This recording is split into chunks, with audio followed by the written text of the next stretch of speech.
Alors, la consigne élargie pour les contenants va arriver le 1er mars.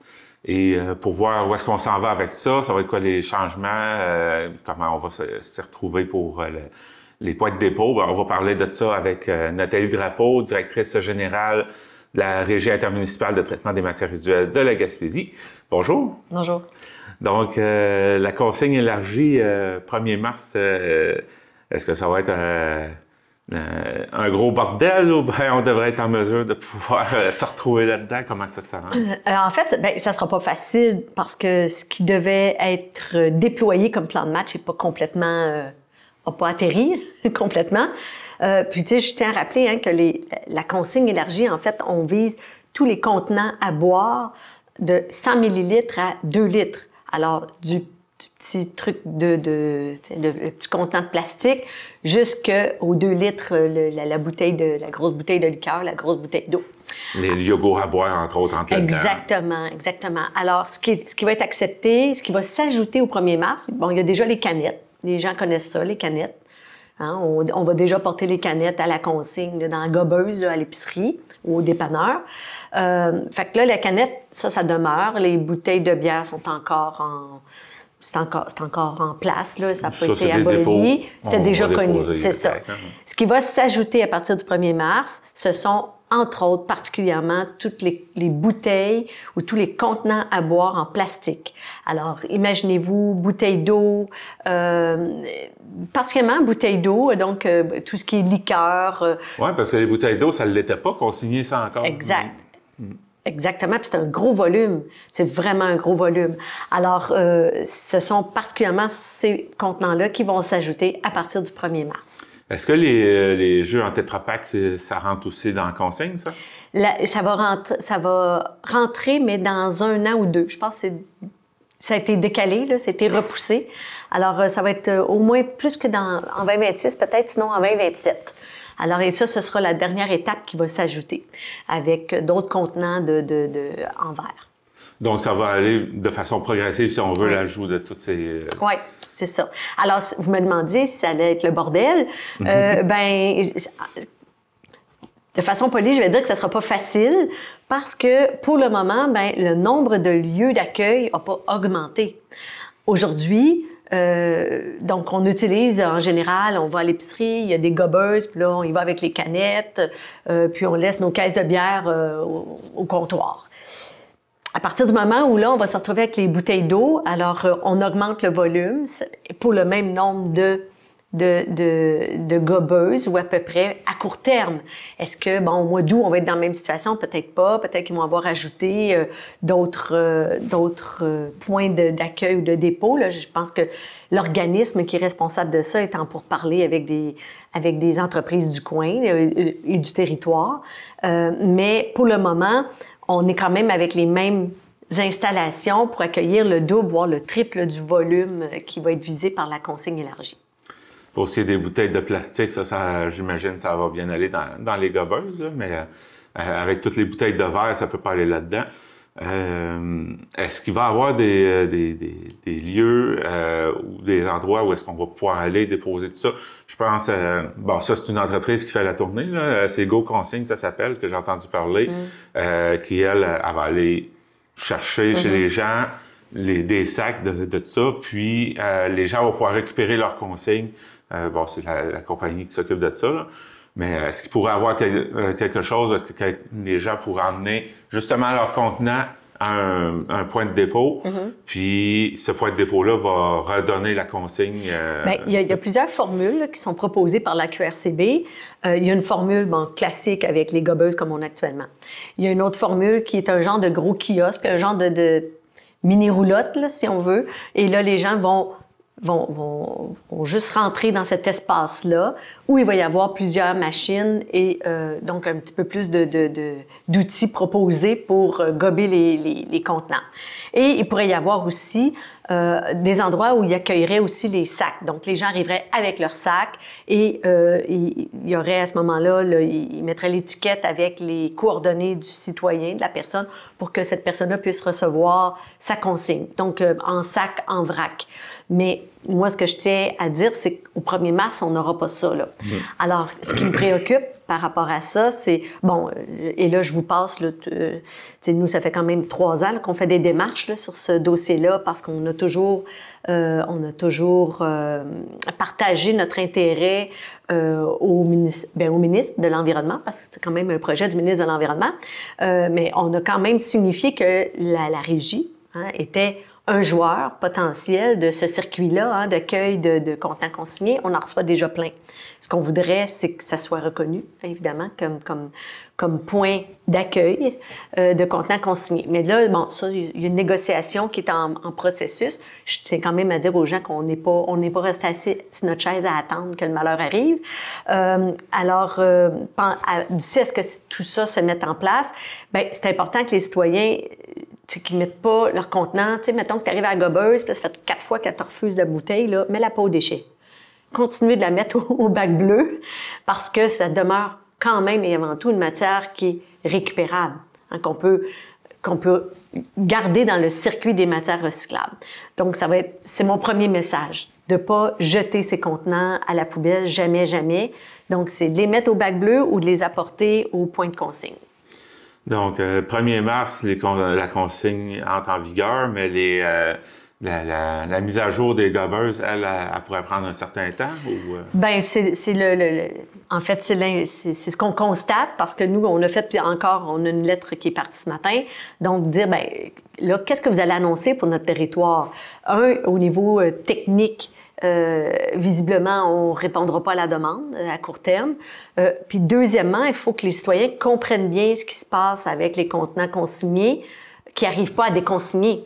Parce que cet argent-là, elle se retrouve où? Elle se retrouve dans la poche de qui puis à quel endroit? Par souci d'équité, je pense que c'est important de bien expliquer aux citoyens comment le système fonctionne. Puis là, le citoyen peut prendre ses décisions, il peut faire ses choix. Je donne un exemple. Par le passé, il y avait beaucoup de citoyens qui nous disaient, on avait fait, nous, un sondage auprès de 800 citoyens en disant si la consigne s'implante, la consigne élargie s'implante, qu'est-ce que vous allez faire? Et 50% d'entre eux avaient dit, nous, on va continuer de le mettre au bac bleu parce que c'est de l'argent qui reste sur notre territoire. Ce qui est, à mon avis, une belle formule. Ça peut être aussi, on conserve nos contenants pour les donner aux associations là, de sport et tout, là, qui viennent ramasser des bouteilles chez nous pour ramasser des fonds. Oui, bien, Espoir Câlin, ça en est justement un bon exemple. Exactement. Donc, ça, c'est toutes des bonnes formules. Mais l'idée, c'est que l'argent reste sur le territoire. Actuellement, nous, comme un des joueurs du système de collecte des matières récupérables, on n'a pas d'infos. On ne fait pas partie de l'équation actuellement. On ne sait pas si la négociation est complétée. On ne connaît pas les modalités de ces négociations-là. Donc, on se permet de transmettre ces questions-là aux entités concernées en disant « Coucou, on a des questions, puis on a besoin d'avoir des réponses pour être capable de répondre aux citoyens parce que les citoyens nous appellent puis nous posent des questions. » Alors, il faut être capable de donner de l'information qui est intelligente. Alors, sur la consigne, aujourd'hui, en date d'aujourd'hui, ce qu'on est capable de dire, c'est qu'au 1er mars, qui est dans 2 semaines ou à peu près, au 1er mars, il n'y aura pas toutes les installations déployées sur le territoire. Alors, on demande aux citoyens, oui, vous pouvez aller à la gobeuse, récupérer votre consigne, mais sinon, minimalement, mettez vos contenants au bac bleu, mettez-les pas aux déchets. Moi, c'est ce que je demande là, comme première collaboration des citoyens, en attendant que la QRCB annonce son plan plus complet.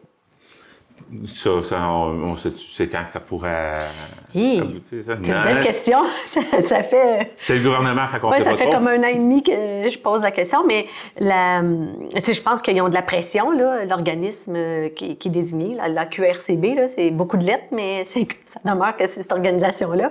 Donc, là, maintenant, ils ont de la pression du gouvernement. Alors, qu'est-ce que ça va donner? Je ne sais pas. Et je ne sais pas quand. Puis, on ne sait pas non plus de quelle façon, mais nous, on tient à ce que le territoire soit desservi de façon aussi équitable que les grands centres. Okay. Tu disais tout à l'heure que même si ça va au bac bleu, si le monde le met au bac bleu, l'argent reste ici, parce que tu m'avais déjà dit dans une entrevue précédente que quand vous retrouvez ces matières-là, ben c'est la régie qui récupère cet argent-là pareil, donc...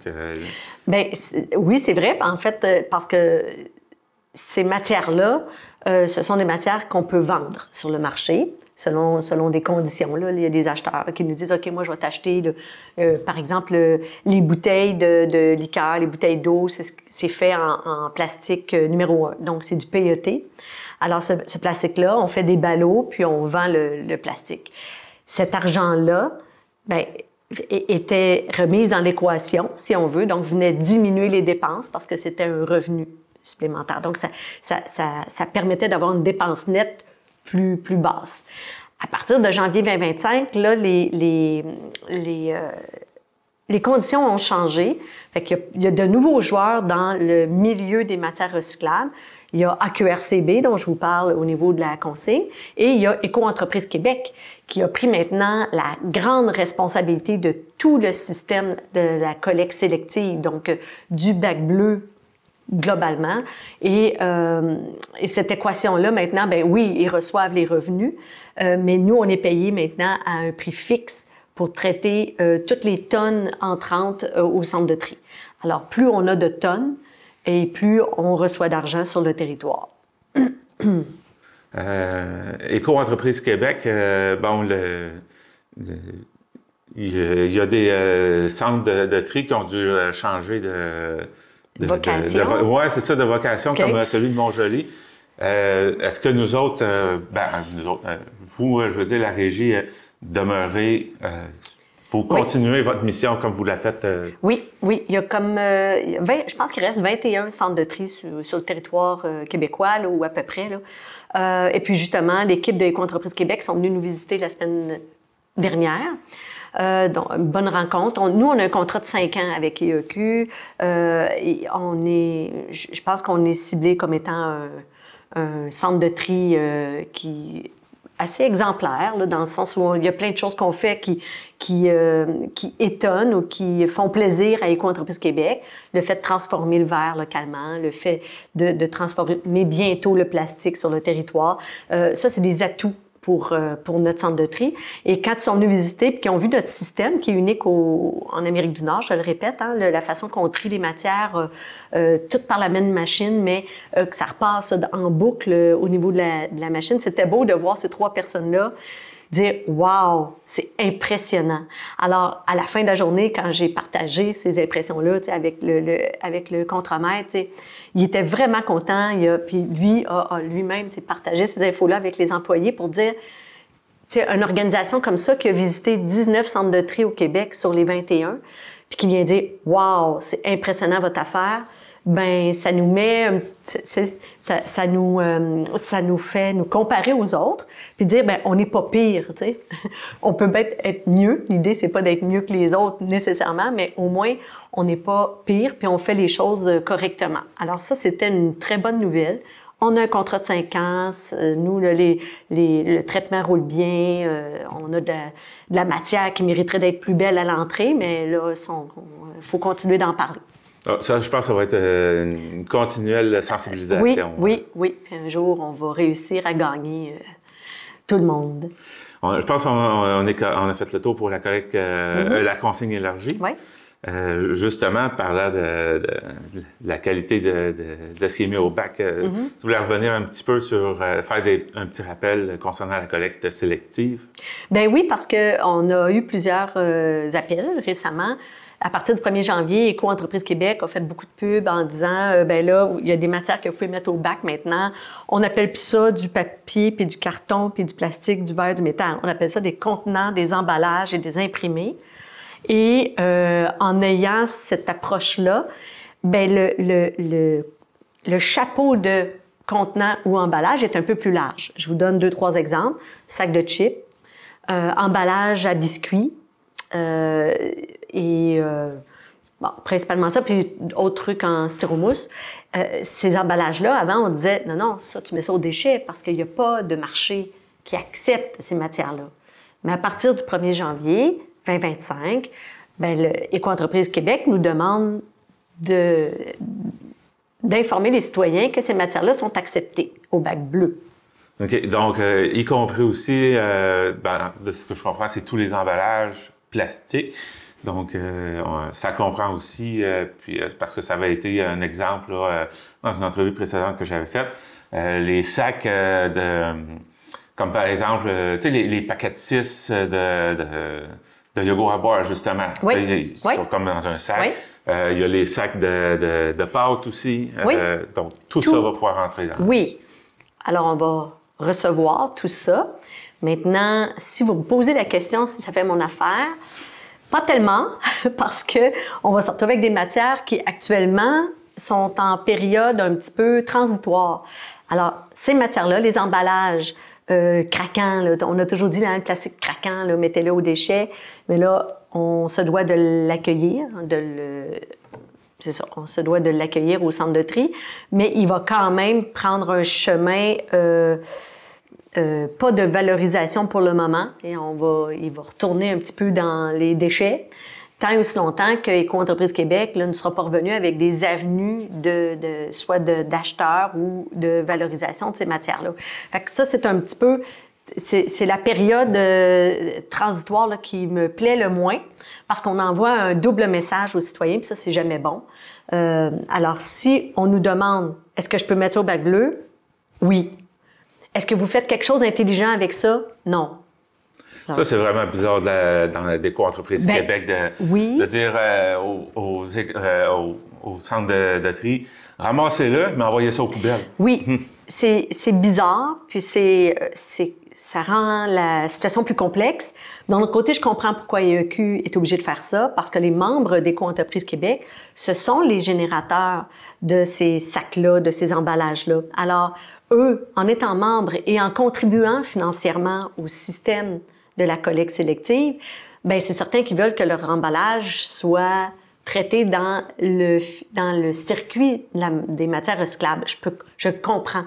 Là où on a des échanges plus ou moins musclés avec Éco-entreprise Québec, c'est sur la partie incohérente de ça. Donc, mais on va y arriver, là. C'est une question de plusieurs mois, je pense. Et en attendant, tu sais, moi, ce qui est important comme message aux générateurs, aux citoyens, c'est de continuer d'utiliser le bac bleu, de continuer d'y mettre les matières les plus conformes possibles. Puis si vous n'êtes pas prêt à mettre ces emballages-là parce que ça vous fait mal d'entendre ce que je dis, mettez-les pas tout de suite, puis attendez que je vous revienne avec d'autres nouvelles. Mais sinon, s'il y en a qui disent « Non, mais moi, on me dit que je peux le mettre au bac bleu », bien, vous avez le droit de le mettre au bac bleu, puis vous ne serez pas pénalisé parce que vous les mettez au bac bleu. Il me semble Éco-entreprise Québec, ça aussi bien de vous dire quand vous les ramassez, c'est envoyé à quelque part pour être stocké, on pourrait dire, oui, bien, en attendant que C'est pas impossible qu'on reçoive ce message-là, je dirais, à court, moyen terme, parce qu'ils travaillent très fort, là. On a quand même des bons échanges puis des bonnes relations avec Éco-entreprise Québec. Puis comme je disais, je comprends assez bien leur position, mais il faut qu'ils trouvent cet emplacement-là, puis il faut qu'ils soient capables, eux aussi, d'avancer sur ce dossier-là. Et pour le moment, je pense que ça va très, très vite pour eux. Alors, en attendant, nous, ce qu'on a comme indication, c'est ça s'en va aux déchets pour le moment. Peut-être que dans 2 mois, ils vont nous dire « Nathalie, envoie plus aux déchets, maintenant, envoie ça à telle place, puis on va travailler ça. » Et je serai la première bien heureuse de venir vous partager la bonne nouvelle. Mais aujourd'hui, donc, c'est pas la situation. Puis, ce qu'on demande donc aux citoyens, parce qu'il y a eu beaucoup de questions, fait que je trouvais que c'était important de venir partager de l'information avec vous aussi aujourd'hui là-dessus. Mais ce qu'on demande, c'est de continuer d'utiliser votre bac bleu comme vous l'avez toujours fait, le plus adéquatement possible. On oublie la nourriture, on oublie les couches, on oublie le textile, on oublie les vêtements, bien sûr, le bois, on reçoit beaucoup de bois. Ça, c'est des matières ce ne sont pas des contenants, ni des emballages, ni des imprimés. Alors, posez-vous la question avant de mettre ces matières-là au bac bleu. Ça serait bien apprécié des employés. votre nouvelle ligne pour les plastiques que vous devriez mettre en marche bientôt. Est-ce que ça va être uniquement pour les plastiques souples, comme des sacs poubelles ou des comme ça, ou les sacs plastiques qu'on vient de parler, qui ne figuraient pas dans la liste, qui figurent à cette heure, pourraient aller dans cette ligne? Oui, bien, on pourrait prendre plus qu'une catégorie de plastique. Je vous cache pas que quand on va démarrer cette ligne-là, parce que ça fait quand même 8 mois qu'on attend le démarrage, et là, je sais plus qui invoquer pour que ça se passe, mais alors, aussitôt qu'on va démarrer, on va se concentrer beaucoup sur les sacs. Les sacs plastiques là, souples, là, comme les petits sacs d'épicerie qu'on avait, ou les sacs quand on va acheter des trucs au magasin, qu'on n'a pas notre sac réutilisable. On va se concentrer là-dessus, on va s'assurer que ça fonctionne bien avec ça, parce que c'est le plus gros volume. Après ça, on va pouvoir développer on va pouvoir travailler sur d'autres plastiques, comme par exemple des poches tressées. Vous savez, les poches, quand on achète la moulée pour animaux, ces gros sacs-là, ce seraient des sacs qui pourraient être acceptés, là, s'ils n'ont pas l'aluminium à l'intérieur, ou des sacs comme les microbrasseries, ils ont beaucoup de sacs avec, comme des poches tressées avec un film plastique à l'intérieur. Donc, ces sacs-là, on pourrait aussi les transformer. Est-ce que quand on achète des oranges, mettons, ils viennent dans un... des filets. Oui, c'est ça. Est-ce que ça rentrerait là-dedans? Ça rentrait dans la catégorie, la deuxième catégorie. Donc, pas la première catégorie des sacs, mais dans la deuxième catégorie, on pourrait le travailler. OK. Fait que des choses à développer. Oui, on chôme pas, donc on a toujours quelques petits projets sur la table. Avec tous les projets que vous développez, Éco-entreprise Québec, quand ils sont venus vous voir, ils avaient raison de voir qu'est-ce qui est fait ici. Oui, qu'ils reconnaissent, c'était franchement c'était une belle tape sur l'épaule pour l'ensemble de l'équipe, de la régie. Eh bien, Nathalie Drapeau, merci beaucoup pour votre passage en studio. Merci. Bonne journée. Vous écoutez votre reflet d'ici. Revoyez tous nos reportages sur notre site Internet. La clinique d'optométrie Lémérion est fière de vous présenter cette programmation. Le soin de votre vue passe sous les yeux de la clinique d'optométrie Lémérion. Avec un vaste choix de montures pour le style, le confort, les marques. Clinique d'optométrie Lémérion. 689 5553.